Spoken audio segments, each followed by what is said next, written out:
ಆಡಿಟ್ನಲ್ಲಿ ಬರ್ತಕ್ಕಂಥ ರಿಪೋರ್ಟ್ಸ್ನಲ್ಲಿ ಕೆಲವು ಕಡೆಗೆ ದಾಖಲೆಗಳು ಇಲ್ಲದೆ ಕೂಡ ಆ ಪ್ರಕಾರ ತೊಂದರೆ ಉಂಟಾಗ್ತದೆ.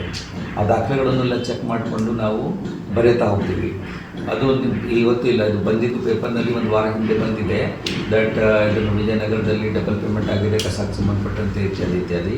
ಅದು ಮತ್ತು ಹಿಂದೆ ದೊಡ್ಡಬಿದರ್ಕಲ್ದಲ್ಲಿ ಕಸಾಗೆ ವಿದೌಟ್ ಸಾಗಾಣಿಕೆ ಆಗೋದನ್ನು ಕೂಡ ಪೇಮೆಂಟ್ ಆಗಿದೆ ಅಂತಲೂ ಕೂಡ ಬಂದಿದೆ. ಅದು ಎಲ್ಲ ಪ್ರತಿಯೊಂದಕ್ಕೆ ನಾವು ನಮ್ಮ ರಿಪ್ಲೈ ತಯಾರು ಮಾಡ್ತಾಯಿದ್ದೀವಿ. ಆ ಆಡಿಟ್ನಲ್ಲಿ ಬರ್ತಕ್ಕಂಥ ಎಲ್ಲ ಪ್ಯಾರಾಗ್ರಾಫ್ಗೆ ರಿಪ್ಲೈ ಆಗಲೇಬೇಕು. ರಿಪ್ಲೈ ಸೂಕ್ತವಾಗಿ ಇಲ್ಲ ಅಂದರೆ ಅದು ರಿಪೋರ್ಟ್ನಲ್ಲಿ ಬಂದು ಲೆಜಿಸ್ಲೇಚರ್ಗೆ ಬರುತ್ತೆ. ಹೀಗಾಗಿ ನಾವು ಅದಕ್ಕೆ ಫ್ಯಾಕ್ಟ್ ಏನಿದೆ ತಿಳ್ಕೊಂಡು ಒಪ್ಲಕ್ಕಿದ್ರೆ ಒಪ್ಪಬೇಕು, ಆ್ಯಕ್ಷನ್ ತೊಗೊಳ್ಬೇಕು. ಒಪ್ಲಕ್ಕಿ ಇಲ್ಲ ಅಂದರೆ ನಾವು ರಿಪಿಟಲ್ ತಯಾರು ಮಾಡಬೇಕು. ನಮ್ಮ ಹತ್ರ ಈಗಾಗಲೇ ಸುಮಾರು ವರ್ಷಗಳಂತೂ ಪೆಂಡಿಂಗ್ ಇದೆ, ಒಂದು ಸುಮಾರು ಪ್ಯಾರಾಗ್ರಾಫ್ಸ್ ಪೆಂಡಿಂಗ್ ಇದೆ. ಅದಕ್ಕೆ ನಾವು ಹಿಂದೆಯಿಂದ ಹೋಗ್ತಾ ಬರ್ತಾ ಇದ್ದೆ. ಈಗ ಇತ್ತೀಚೆಗೆ ಜಾಸ್ತಿ ರಿಪೋರ್ಟ್ ನಿಮ್ಮ ಕಡೆಯಿಂದ ಬರ್ತಾ ಇರೋದ್ರಿಂದ ಇತ್ಯಾದಿ ಬರ್ತಾ ಇರೋದ್ರಿಂದ ಆ ಕ್ರಮ ಬಿಟ್ಬಿಟ್ಟು ಈಗ ಮೊದಲೇ ಲೇಟೆಸ್ಟ್ ರಿಪೋರ್ಟ್ ಕವರ್ ಮಾಡ್ತಾ ಇದ್ದೀವಿ.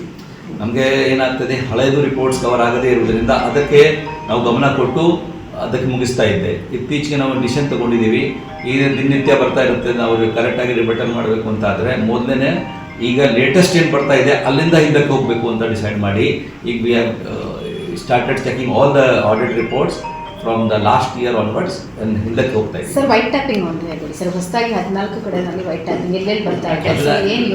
ಟೋಟಲ್ ಪ್ಯಾಕೇಜ್ 15 ಇದ್ದವು. ಅದು ನಮ್ಮ ಎಲೆಕ್ಷನ್ಗಿಂತ ಮುಂಚೆನೇ 13 ಕಡೆಗೆ ನಾವು ಎಲ್ಲ LOA ಇತ್ಯಾದಿ ಇಶ್ಯೂ ಮಾಡಿದ್ದೇವೆ. 7 ಪ್ಯಾಕೇಜ್ ಇನ್ನೂ ಫೈನಲ್ ಆಗಲಿಕ್ಕೆ ಸರ್ಕಾರ ಹಂತದಲ್ಲಿ ಇದೆ. ಇದು ಮುಂದಿನ ವಾರದಿಂದ ಅಥವಾ ಈ ವಾರದಲ್ಲಿನೂ ಕೂಡ ನಮ್ಮ ಉಪಮುಖ್ಯಮಂತ್ರಿಯವರು ಸಮಯ ನೀಡಿದರೆ ನಾವು ಈ ಫ್ರೈಡೆಯಿಂದ ಸ್ಟಾರ್ಟ್ ಮಾಡಿ ಇನ್ನೊಂದು 10 ದಿನಗಳಲ್ಲಿ ಎಲ್ಲ ಭೂಮಿ ಪೂಜನೆ ಮಾಡ್ತೀವಿ. ಅದಕ್ಕೆ ನಾವು ಪೂರ್ವಭಾವಿಯಾಗಿ 2-3 ಸಭೆ ಮಾಡಿಕೊಂಡಿದ್ದೇವೆ. ಈಗ ಸಭೆ ಮಾಡಿಕೊಂಡಿದ್ದು ಅಂದರೆ ಟುಡೇ ಮಾರ್ನಿಂಗ್ ಎಲ್ಲ ಡಿಪಾರ್ಟ್ಮೆಂಟ್ಸ್ಗೆ ಕರೆದುಬಿಟ್ಟು ಈ ಕೆಲಸ ಪ್ರಾರಂಭ ಆಗ್ತಾ ಇದೆ. ಅವರದ್ದು ಯುಟಿಲಿಟಿ ಇತ್ಯಾದಿ ಇರುತ್ತದೆ. ಅವರಿಗೆ ಕೂಡ ಈಗಾಗಲೇ ಕಾಂಕ್ರೀಟ್ ಆಗ್ತಿರುವುದರಿಂದ ಕೇಲ್ಗಳೇನಾದರೂ ಹಾಕ್ಲಿಕ್ಕೆ ಇದ್ದರೆ ಅಥವಾ ಏನಾದರೂ ತೊಂದರೆ ಇದ್ದರೆ ಈಗಲೇ ಅವರು ಬದಲಾಯಿಸಿಬಿಟ್ರೆ ಮಚ್ ಬೆಟರ್.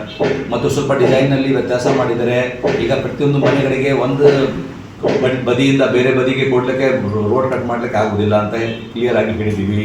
ನೀವು 7 ಬೇರೆ ಬೇರೆ ಲೈನೇ ತರಬೇಕು ರೋಡ್ಗೆ, ಉಭಯ ಕಡೆಗೆ ಎತ್ತ ಕಡೆಗೆ ಅವರು ಬೇರೆ ಲೈನ್ ತಂದರೆ ಅಲ್ಲಿಂದ ಮಾಡ್ಬೋದು. ಪದೇ ಪದೇ ರೋಡ್ ಕಟ್ ಮಾಡೋದಕ್ಕೆ ಆಗೋದಿಲ್ಲ. ಆ ಎಲ್ಲ ವಿಚಾರಗಳನ್ನು ಹೇಳಿದ್ದೀವಿ. 7 ದಿವಸದೊಳಗಾಗಿ ಅವರು ತಮ್ಮ ಎಲ್ಲ ಸಮೀಕ್ಷೆ ನಡೆಸಿ ಅವರಿಗೇನಾದರೂ ನಮ್ಮ ಕಡೆಯಿಂದ ಸಹಾಯ ಬೇಕು ಅಥವಾ ತೊಂದರೆ ಇದೆ ಅಂತ ಹೇಳಿದರೆ ಅದಕ್ಕೆ ನಾವು ಅದು ಬರುತ್ತೆ. ಅದು ನಮ್ಮ ಇದರಲ್ಲಿ ಬರುತ್ತೆ, ಈಗ ನಿಮಗೆ ವೆಬ್ಸೈಟ್ನಲ್ಲಿ ಬರುತ್ತೆ.